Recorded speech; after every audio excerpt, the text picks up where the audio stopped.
swallow that one. Still competitive. It was a 10-point loss, but one that many probably expected us to win. What does it come down to? Does it come down to fatigue? Have you played a bit too much, or was it just a bit of an off game?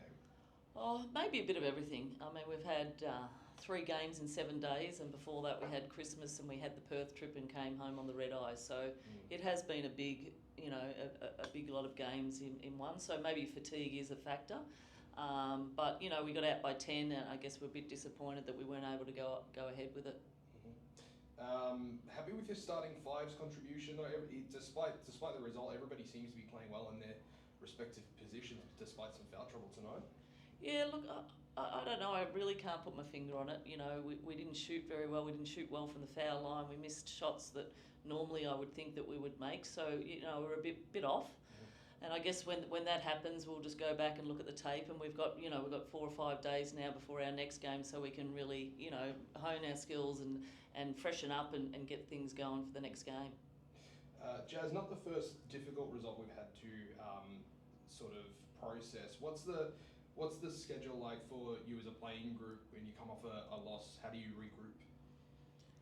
Practice, and mainly just making sure that we know okay, these are the games that we can't lose, and where the seeding is right now, if we want to make it to the top 4, we have to buckle down and actually do the things that need to be done in order to win these games. Like you said, this is a game that was expected to win, but we can't go into the games expecting to win. We have to play every game like every team is the number 1 team in a sense. So everybody just got to show up, and we just got to continue to stay in the gym.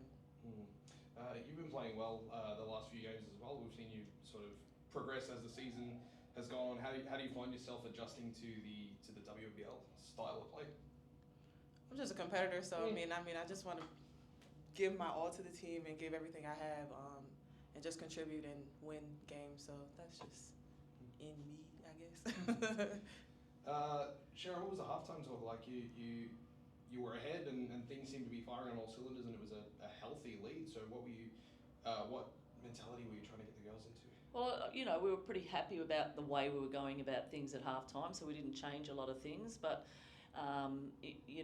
momentum just stopped for us, and we just couldn't get it back for a period of, a few minutes. We tried some timeouts and didn't really work. So sometimes you have those games where you can't stop the momentum. So I guess, we'll learn from it. We'll be better, and we'll get back up on our bikes again on Friday.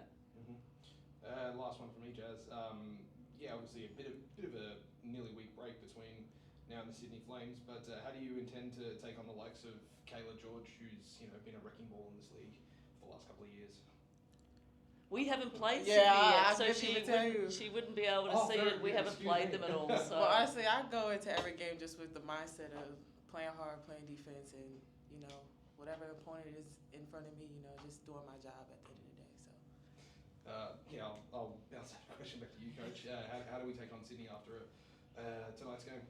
Oh, look, we'll look at the tape, and you're right, they've got their strengths, Lauren Nicholson and Kayla George. I mean, they're pretty good, and, a lot of their players are playing well. They're coming off a loss as well, so, they wouldn't have been happy losing to Adelaide, so I guess it's a bit of the season for it where people are losing, luckily enough, if we, now we need to buckle down and get some wins. All right, commiserations on tonight's game, but good luck for the game against Sydney. No worries, thank you. Have a good night. Thanks, Jess. Well.